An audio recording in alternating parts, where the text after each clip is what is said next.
मोहम्मद नईम यूसुफ आपकी खिदमत में हाजिर है अपने YouTube channel safety with Naeem Yusuf के साथ। मेरा सलाम और आदाब कबूल कीजिए। दोस्तों, बात हो रही थी सुनामी क्या होती है, सुनामी किस तरह से पैदा होती है, सुनामी की अलामात क्या हैं और सुनामी की वजूहात क्या हैं और सुनामी से आप अपनी हिफाजत किस तरह से कर सकते हैं। दोस्तों, ये प्रोग्राम का दूसरा हिस्सा है। इस दूसरे हिस्से में हम आपको बताते हैं कि सुनामी की वजूहात क्या हैं। दोस्तों, सुनामी अगर समंदर के अंदर गहरे पानी के नीचे जिलजिला पैदा हो तो पानी में जबरदस्त इर्तियाश यानी उछाल और बेतरतीबी पैदा होती है। समंदर की तह में पैदा होने वाला जिलजिला चारों तरफ तेज उतन लहरें पैदा करता है, जिससे समंदर में पानी की सतह में खलल पड़ता है और बड़ी बड़ी लहरें बन जाती हैं, जिनकी ऊंचाई बहुत ज्यादा होती है। दोस्तों, ये ताकतवर लहरें सुनामी कहलाती हैं। ये लहरें समंदर में चारों तरफ तेजी से सफर करती हैं और बेहद खतरनाक होती हैं। इसके रास्ते में जो भी शे आती है ये उसको खशोखासाक की तरह बहा कर ले जाती है। दोस्तों, सुनामी की अलामात क्या हैं? अलामात में दोस्तों ये है कि जिलजिले के बाद साहिल पर अजीब और गरीब सूरत हाल वाक़ हो सकती है। मसलन बाज़ जगहों पर समंदर आहिस्ता आहिस्ता बुलंद हो सकता है और बाज़ दूसरी जगहों पर पानी अचानक साहिल से गैर मामूली तौर पर पीछे जाना शुरू हो जाता है और खुश्क किनारों पर चट्टानें नजर आती हैं, सीपियां और घोंगे नजर आते हैं और मछलियां तड़पती हुई नजर आती हैं और लोग धोखे में आ जाते हैं और वो साहिल पर आकर सीप और घोंगे वगैरह जमा करना शुरू कर देते हैं। और फिर अचानक होता यह है कि समंदर की लहरें गैर मामूली तौर पर आगे बढ़ती हैं और ऊंचाई के साथ आगे बढ़ती हैं और पीछे हटती हैं। इन लहरों की ऊंचाई कई कई फुट बुलंद होती है और ये इस बात की अलामत होती है कि सुनामी आ रहा है।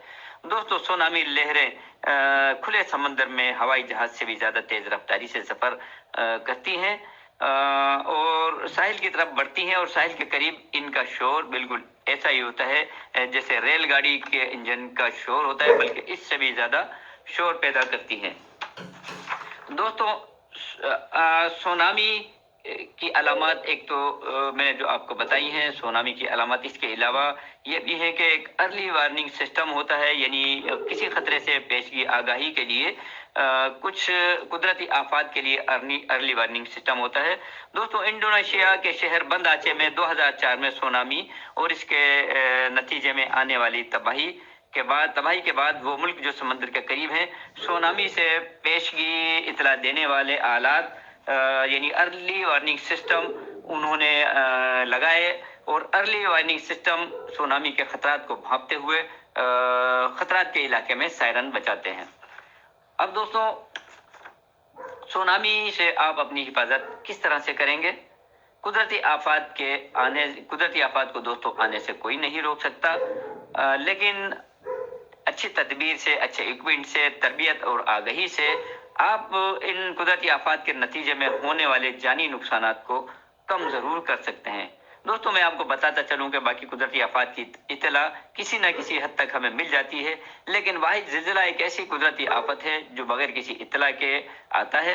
तहम सुनामी के लिए हमें थोड़ा वार्निंग टाइम मिल जाता है, जिसका इन्हिसार भी इस बात पर मुमकिन है कि सुनामी कितनी दूर है, कितनी गहराई में जन्म ले रहा है। जिलजिला वो कुदरती आफत है जिसका रिएक्शन टाइम नहीं होता, अचानक आता है और बहुत बड़ी तबाही फैलाकर सेकंडों में गुजर जाता है। जिलजिला कुछ सेकंड के लिए अचानक आकर बहुत बड़ी तबाही फैला सकता है, लेकिन दोस्तों सुनामी में वार्निंग टाइम भी बहुत कम होता है। यानी अगर हुकूमत की तरफ से सुनामी वार्निंग आ गई है या आपने सुनामी के खतरात को महसूस कर लिया है तो आपके पास अपने आप को महफूज करने के लिए 20 मिनट से भी कम वक्त होता है। जिलजिले या सुनामी से बचाव के लिए दोस्तों मैं आपको कुछ तदाबीर बताता हूँ, इन्हें गौर से सुनिए। नंबर 1, सुनामी से बचने के लिए हुकूमत के ऐलान का इंतजार ना करें।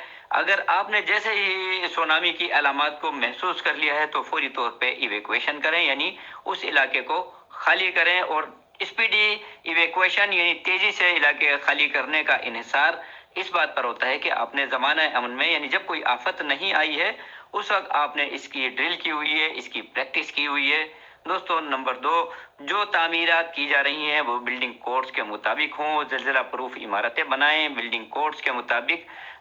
7.5 या 8 शिद्दत के जिलजिलों को बर्दाश्त करने के काबिल इमारतें बनाई जानी चाहिए।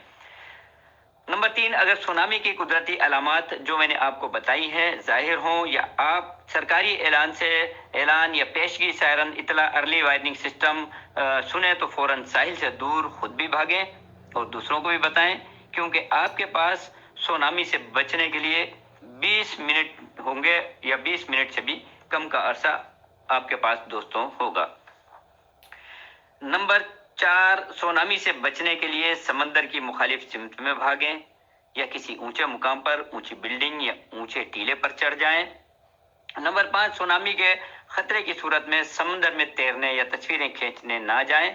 नंबर 5, सुनामी आने की सूरत में समंदर की लहरें पीछे की तरफ तेजी से हटती हैं, जिससे समंदर में चट्टानें, सब्जा, घोंगे, सीपियां और मछलियां और चट्टानें आपको नजर आएंगी।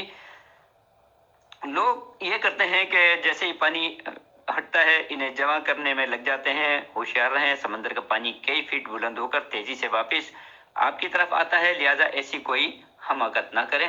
दोस्तों, सुनामी सेफ्टी का प्रोग्राम ये दूसरा हिस्सा हम यहीं ख़त्म करते हैं। तीसरे हिस्से में आपसे मुलाकात होगी। दुआओं में हमें याद रखिए, अपना बहुत ख्याल रखिएगा। अल्लाह निगहबान।